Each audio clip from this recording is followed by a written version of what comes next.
This is The Other 51. I'm Brian Moritz. This week, we're trying something a little different. Instead of the usual half-hour interview with a writer about their career, and there's a great one with Matthew Fairburn from New York Upstate coming next week, this week's show is going to feature a few former guests talking about Tom Wolfe, the great journalist and novelist who died this week. They're going to talk about what Wolfe meant to them and their memories of his writing. First up is Mike Sealski, sports columnist from the Philadelphia Inquirer, who was on the podcast last year. He said he first discovered Wolfe as a middle schooler. I discovered him, I remember it very distinctly, in 8th grade. My dad had a copy of The Right Stuff lying around the house, and I had to do a 8th grade book report a couple months out, so I started diving in. And, you know, at first you're reading about the space program and Chuck Yeager, and, you know, just the adventure side of it hooked me as a, 14-year-old. But the more I read it, the more I enjoyed the way it was written, and it's kind of become a cliche when you talk about Tom Wolfe, talk about the way he wrote, but I had never encountered anything like that before in my reading life. The description of Yeager and the phrase, good old boy, obviously I'd heard that phrase before, but I had no idea that it was really Wolfe who coined it. And then moving on into high school, I kept reading him and read him enough that come 11th grade, which was the year at my school that you had to do basically the first major research paper of your high school life. It was 10 to 15 pages. I remember it was the most daunting, task I'd ever taken on academically in 11th grade English class. And you had to pick an author and research him and analyze him or her and analyze some of their works. And I picked Wolfe, and I focused on The Right Stuff and Bonfire of the Vanities, which I had read the previous summer. That was it. I was a Tom Wolfophile from then on in. So, what about, the way he writes obviously is so kind of distinctive, but as you kind of made your way through his work and as you grew yourself as a writer and as someone who does this for a living, kind of what continued to draw you in? What continued to impress you and suck you into his writing? The combination of the reporting and the writing. And knowing, and you know this too, having done the job, having been a reporter at any level, and any of us who kind of aspire to write in particular, long form kind of writing, whether it's, particularly long newspaper, magazine length pieces or books or things like that, to know what it took for him to do the reporting, the time it must have taken and the hours he must have spent and the days he must have spent and the detail that he was able to collect, and then to be able to really synthesize it and process it and frame it and write it in a way that remains as fresh now as it did then. I mean, you pick up, Radical Chic, and you are getting kind of a razor blade kind of cutting through what so many people think the 60s were really all about. And,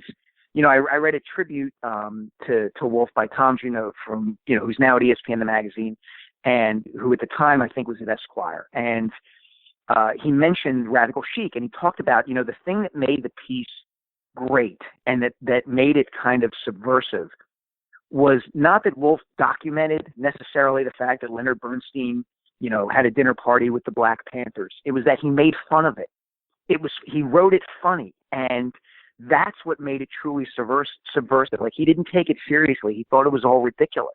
He was writing with a point of view. In a way, these sweeping magazine pieces or his books with these exclamation points and the capital letters and the catchphrases and all that, what made them great was that he was writing from a real strong point of view as well. And the combination of taking that reporting, the spectacular and kind of, the kind of writing that you could try, but you're never gonna be able to replicate it, is completely sui generis. And then to be able to write with that strong voice, that strong point of view, the more I got into my career, the more I grew to appreciate exactly what he was able to do with the form. Yeah, that freshness, the one of the books that I kept coming back to for me with Wolfe was the Electric Kool-Aid Acid Test. Mm-hmm. And same thing, it still is, I'm looking at the pages right now, and it's still, you kind of get a sense of that era, and it's yeah, it's that vibrant, no bullshit. Like this is, really what's going on, and at this time, and few writers I think captured moments in time better than he did in that way. Yeah, and what's funny about that book is that the opening, he was his lead, so to speak, his opening sentences are incredible. Mm-hmm. And the opening sentence of the electric Kool-Aid acid test, I say to people all the time, if somebody has a good idea, a bunch of us are going to go out to dinner or something like that. Somebody suggests a good place, or I'm at work and we're divvying out story ideas, and somebody makes a good suggestion. I'll say, "That's good thinking there, Cool Breeze." And that's the first sentence of the book. And I do it all the time, and it's at the point now where I don't even think about it. But that was Tom Wolfe. Nobody had ever used the phrase "good old boy" really until he used it in describing Chuck Yeager and the astronauts and the Mercury 7 astronauts and the right stuff. And that's just amazing that if you go back and look at his lexicon, the phrases and the terms, go back to the bonfire of the vanities, and that Sherman McCoy was a master of the universe, and his wife was a social X-ray. He had this ability to generalize that was so specific, and really just kind of captured whatever moment he was in at the time.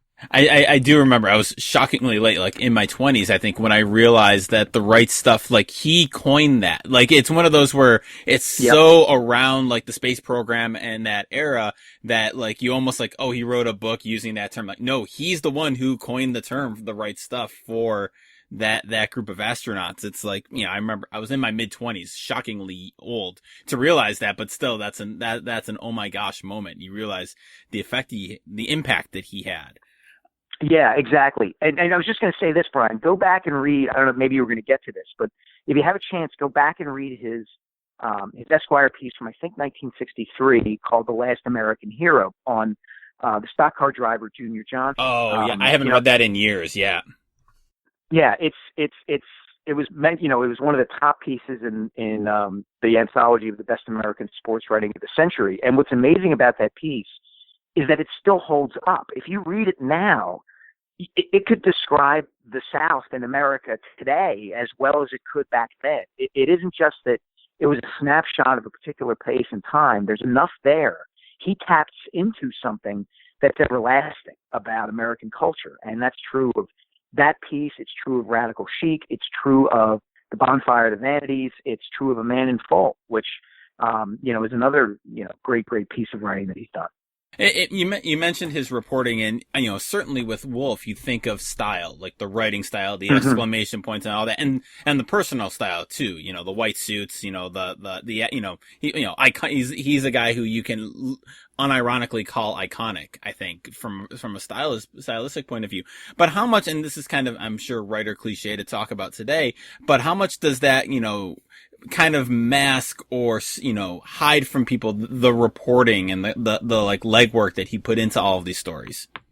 Oh, that absolutely does. I mean, that's the thing, is that, it gets back to what I said earlier about being in the business and knowing that if you don't have the goods, if you don't have the reporting goods, you can dress up your style all you want to, it's still going to be empty calories if you don't have the stuff, if you don't have the substance. And that's what's amazing about going back and reading, both Wolfe's journalism, his nonfiction books, and his novels, because his novels have that same kind of texture. And he would talk often about the amount of reporting he would do just to be able to write one of his novels, so that he felt, totally immersed in the world that he was going to write about. And so that when you see the 6 exclamation points at the end of a sentence, or you see, the onomatopoeia that he would use, the vroom to describe a race car, it's grounded in his having been there and experienced it and used all his senses. It's not just imagination. It is, this is really happening. Or if it's the case of his novels, he knew what was really happening and is rendering it in an accurate, and yet still creative way. Yeah, one of the books of his that I liked, I think I don't know, I think it was critically panned, but I really liked it when I read it, was I Am Charlotte Simmons. And I just remember the vividness of his, of the descriptions and of like the painting a picture of Charlotte and Charlotte's world where she came from. I think it really, I mean, to this, I haven't read that book in probably 15 years, but it stands out to me still, even thinking back on it, like how vivid a picture that was. Yeah, and it's funny. I read a writer today. I forget. It might have been GQ. It might have been National Review, who revisited I Am Charlotte Simmons, and made the point that while a lot of critics panned it at the time, go back and reread it and see how prescient it actually was about what the college experience has become for a lot of female undergraduates in this country. It ties into the Me Too movement of today. And that basically the writer was giving him far more credit for kind of seeing the future, in a way that the people who were critiquing him when I Am Charlotte Simmons came out really didn't appreciate. And in fairness, probably couldn't appreciate at the time. Do you have a singular favorite Wolfe piece? Wow, that's a really good question. The Chuck Yeager chapter in The Right Stuff is pretty freaking great. I go back and pick that up and read that from time to time. His description of Yeager breaking Mach 1, and the lead-in, the detail that he gets, all that. I always think of the anecdote that he gets where, Yeager's out horseback riding with his wife the night before he's going to go up, in the X1, and he falls off the horse and cracks a rib. And so he enlists another pilot to saw off a piece of a broomstick that he tucks under his jacket and under his shirt to bring with him on the plane, because he realizes because his rib is broken, he's not going to be able to lean over and slam the door of the plane shut. So he needs the half of the broomstick to get the leverage to be able to reach over and slam that shut. And it's those kind of, it's those kind of details that absolutely make a story. And it's the kind of thing where if it were fiction, you'd say, you're stretching a little far with the, with plausibility here. But because it actually happened and that he was able to get it, it makes it that much better. I love The Last American Hero. I'm trying to think, there are so many. Radical Chic is just, the first couple graphs of that are just amazing, where he describes Leonard Bernstein's dream, and just the turns of phrases, one of which I love that I can't repeat today because it includes a term we probably shouldn't use nowadays. It's, but if you go back and read the first graph, I think it's the last sentence of the first graph, and at the time it must have been just like, oh my gosh, I can't believe this guy's written this. This is incredible. So those would be a few.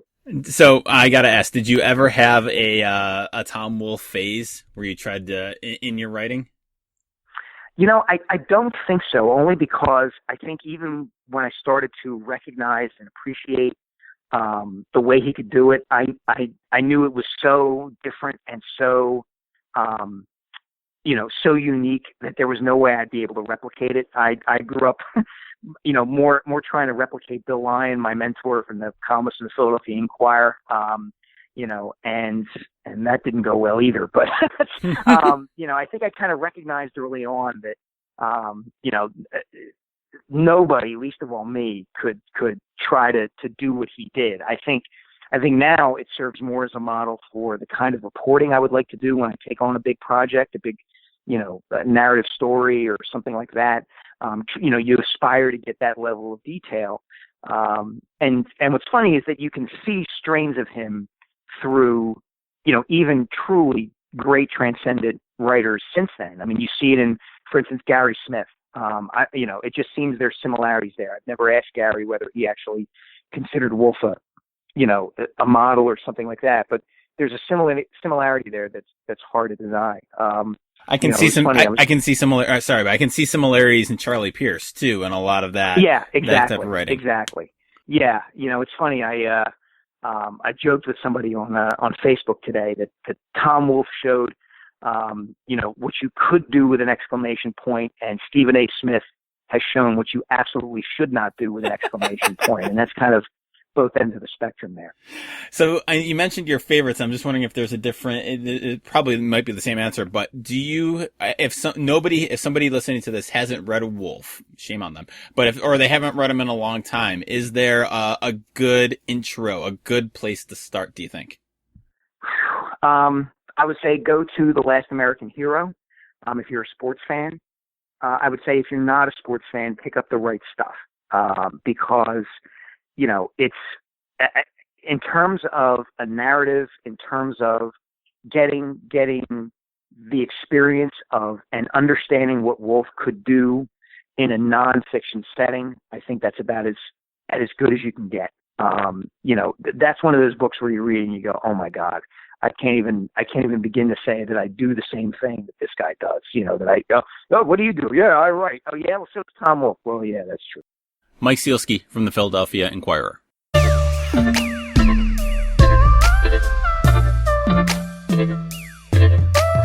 Next up, we've got a quick Twitter story from novelist Rebecca Makkai, who was on the show earlier this year. She tweeted this out on Tuesday of this week after news of Wolfe's death broke. My favorite thing about Tom Wolfe. Once came to my college, his alma mater, to do a reading, and a guy I knew saw him on campus, but didn't have a book for him to sign, so he asked him to sign his Ratty Kierkegaard, and Wolfe wrote, in ridiculously elaborate handwriting, "Tom Wolfe is fabulous. Love, Soren Kierkegaard."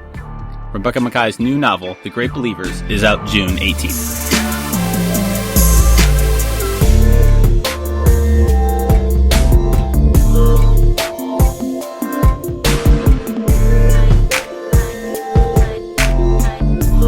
Finally this week is Baxter Holmes, a guest from February who recently won a James Beard Media Award for feature writing.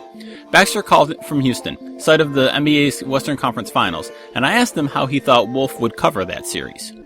I mean, he'd do it with a style and a flair that would be unlike anything else we'd see here, and would capture a ton of these details that we'd somehow miss, and it was his work, even if there was no byline on it, and the rest of us who are covering this series would read it and feel, on one level, like inspired, but on the other, inadequate. But it's hard to imagine because of his eye and style, what he would see that we would miss, because he just was able, it seemed like, to see a whole other world at times that, so I can't even, I'd feel foolish even trying to imagine, but I know it'd be something to remember. Got to figure it wouldn't have much to do with the actual games or the actual game itself. I can't imagine him bringing in a lot of the actual basketball to it. No, he'd probably, I imagine that he would cover the scene incredibly well. If it was, if it was involved the crowd, if it involved, different pyrotechnics for getting the game started, for, the scene outside the arena, he would put you there in a way that would, it'd make you feel like you were there, but just not like you'd know what the entire atmosphere was like, not just what was taking place on the court. And he'd build it up in such a way. Yeah. It's like, even just trying to wrap my head around all the things I imagine that he would do is kind of staggering. When did you first discover Wolfe? I was thinking about this yesterday. I was in college, I believe right after either my junior or senior year, and I was taking a summer sports writing class at OU, University of Oklahoma, and there was this professor who came in who was a magazine writer, and he introduced all of us to, there was like a handful of required works, maybe a half dozen. Most of them are in the front of the Best American Sports Writing of the Century collection. Mm-hmm. And that one of the assigned stories one day was that story about that Tom Wolfe wrote on Junior Johnson. And I've never, so many of those stories are really iconic, Gay Talise's piece on Joe DiMaggio, for instance. But that piece that Tom Wolfe wrote on Junior Johnson just stopped me in my tracks. And, that's been my favorite sports story ever since. What about that piece stopped you cold? I had never read a story or anything where someone played with language in a way that he did. I mean, at that point in my life, and even still, as writers, you're conformed, you're taught about various rules with language, and respecting the reader's attention, and you kind of crawl before you can walk before you can run. And here, his prose were just like sprinting across the page maniacally, and I just had never seen anybody, if it was, exclamation points or one-word sentences or just, describing certain sounds with words that go on forever. He played with language in a way and broke so many quote-unquote rules that I had never seen before. And it made it such an incredibly entertaining read that it gave me confidence in a way that, like, it can be done. I certainly didn't think at that point in time that I could do it like he could do it. And I certainly don't know if anybody ever thinks that they honestly can do what Tom Wolfe did. But that piece, it really gave me a sense of what is possible, and that it's so much more than maybe I had ever even imagined. It's funny. I was looking. I've brought out a couple of my Tom Wolfe books the other night, and looked up some of his pieces. And it is funny how when I realized that he breaks like every single rule I tell my students about exclamation points, not to mention multiple exclamation points, but just using exclamation points and, first person and the onomatopoeia he uses. I mean, it really is staggering to think that, like, what we teach and what we learn about writing, then you read Wolfe and it's like doing everything opposite, but he pulls it off. It works in a way that I don't think, few people, if anybody else, could make it work. Yeah, I absolutely agree with that. And it's inspiring. It also, there's untold number of writers who have read Wolfe and wanted to kind of pull off what he pulled off, or try to maybe play with style in an aggressive way. And we all crashed and burned. I mean, I think it's almost a rite of passage for a writer to be inspired by his style, try to mimic it in some way, and then just fail miserably. And it brings you back down to earth and shows you in some ways how incredibly gifted and unique he was. And a lot of the ways in which he would play with language, and I'm talking like specifically that Junior Johnson piece, although this holds true for a lot of his work, it really does respect the level, or like kind of the scene or the mood or the vibe of wherever it is he's at. So he would kind of conform his playful style to, like that piece is there's a lot of Southern in it, and he tries to instill like the Southern culture even into his prose by his pacing and so much more. So, times, I've heard people say it might be a little gimmicky, but that's, he's such a unique stylist that it's different. But yeah, I'd never read anyone in my life who broke the rules like he did and pulled it off and made like such a timeless, unbelievable piece that you'll never forget. And what that does for any writer, but I think especially a young writer, it's hard to put into words. Did you yourself ever have your Tom Wolfe phase? I don't think I ever really tried to, and I didn't think highly of myself enough to even give it a shot, because I recognized that he was on such an incredibly high level, and I was just so in awe of the amount of reporting that was in his pieces, that I didn't think that I could pull something like that off. Even, when I was a young cub reporter at the LA Times, I was so concerned with just trying to get a basic lead down that I didn't dare step outside my lane and try to play with language in a way that he did. But reading his work and rereading it, it does give you a sense of, maybe I don't have to break all the rules, but you can be more interesting and play around maybe more than you might. It gives you confidence to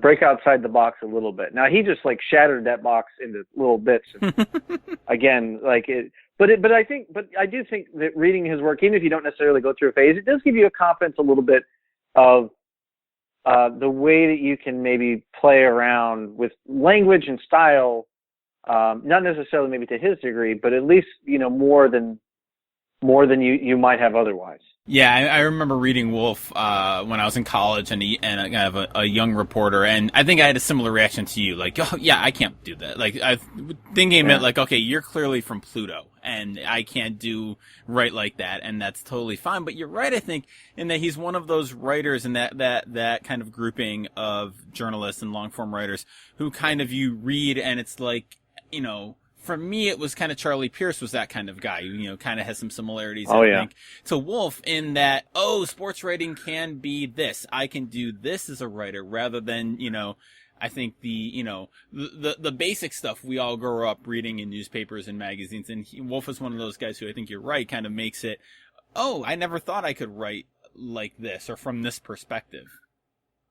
Yeah, and some of the people you brought up, I can remember where I was when I read The Man, Amen by Charlie Pierce. And that, and there was another story that stopped me in my tracks. And it gave me, even the way he opened that piece with the joke, I was like, wow, I never knew that a story could start like this. Or even, in reading Gay Talese's pieces on DiMaggio, the man, that he says in there, like the man from New York. I didn't know until the professor I had, the same professor that introduced me to Tom Wolfe, that the man from New York was Gay Talese. He was inserting himself into a story. And I'd never read a story before then where a writer had introduced himself in a way, but maybe like a subtle way, so to speak, but not first person. And so, yeah, these landmark pieces, and certainly this one, that I mentioned from Tom Wolfe was, for me, they kind of, they show you what's possible. And, they're really important at that formative age. That story, his descriptions, the way he carried it, but the reporting was just remarkable. There's the pacing. There's times when the energy is so high in the story, you feel like you're in the race itself, which I come to appreciate more now as I understand more about, narrative arc and so forth, doing magazine stories. Just like the way in which he instills the spirit of that scene through language to make you feel like you're there, not just that you can see and hear and smell it, but you almost feel it in your chest. The fear that a driver has when he looks in his rearview mirror and he sees Junior Johnson charging apart, behind him. So there's, it's a lot of his work is this is why he has, a front page obit in the New York Times today with a 2-page double truck spread in the back. He is a titan, and we were lucky to have him, collectively, and there's the impact that he's had on writing and journalism, and the ability to kind of flex a little bit more stylistically. I think for all of us, again, it's hard to put into words. You mentioned the reporting, and a couple other people I've talked to for this week's show have said the same thing, and the pacing of it is interesting. But I think so many, it's very easy when you read Wolfe and you come to Wolfe to get caught up in the style, and certainly he had, white suits, and he was iconic, absolutely, and stylistic and stylish and all that. But when you look at his work now, especially doing what you do now for ESPN, talk about his reporting and talk about his kind of pacing of a story and kind of like, almost like the meat that really make that substance work. Yeah. Well, first of all, you bring up a great point. I think it's easy to get caught up in his style and how he plays with language and lose sight of like all the incredible details that are in the story. So, again, I'll go back to like the Junior Johnson piece, even, the beginning when he's describing all these different kinds of colors of car, or the way, what's being talked about, in specific detail on the radio. Like from the beginning, the details are incredibly focused, and it stays that way through the rest of the piece. I remember one of my favorite parts of it was where he was describing like the courage that people in this particular part of the country had, and how there was an inordinate number of them in that area that had won like Purple Hearts. And so there was something to be said. Like they are a more courageous like lot of people or tribe of people from where he's from. There were, he reported to the end of the earth on everything. It seemed like in that story, just the smallest little details, everything that he saw, and heard and smelled and felt. And there's so much great dialogue it's easy to lose sight of that, but it makes me think, when I'm out, if I'm out doing like a magazine piece or just any piece really, to really focus in, like for instance, if it's an important scene or something, on all the things, not just one thing, but like every sense, and all the little small interactions between people, like everything. I mean, it seemed like he was just a vacuum for all these details. It's really, when you read his work, it really is quite, it's quite staggering. And I appreciate it more now in what I do. So I know that you've mentioned the Junior Johnson piece. Do you have any other favorite Wolfe books, pieces that you've read, or a good starter place if people are just getting into Wolfe or want to kind of find out what all the fuss is about? Yeah, I would say The Right Stuff. I haven't. That's a book I'm sad to admit I haven't finished it. It's one of several books I've shamefully halfway through, but it is I guess like a lot of his work, it is just an amazing piece. And I was introduced to it by a friend of mine who was covering aerospace, the aerospace industry for the LA Times, and he was just saying, have you ever read The Right Stuff? And I hadn't even heard of it. But he said, like, that book is unbelievable. And 3 pages in, and I was hooked on it. So, he's one of the few authors who I would say every single piece of their writing is something I desperately want to read. But The Right Stuff was a really, for everything that I've read of it so far has been great. I also want to go back and read some of his, I think back when he was at the New York the Herald Tribune, but some of his early newspaper pieces, to kind of see how he, before he was like full blown new journalism style, but to see what he could do in kind of a limited amount of space. Yeah, him and Gay Talese. I know Gay Talese wrote for the Times for a long time, and it's always, I haven't gone back, but it would be interesting to see, like, are there hints of what they were doing there, like in a very constrained format? That'd be cool to see. Yeah. Yeah, I mean, those days are obviously pivotal, but I've read some of Gay Talese's early newspaper stuff, and like you can sense it there, that what you would see later on, and so I'm curious about if it was that way for Tom Wolfe. Baxter Holmes from ESPN.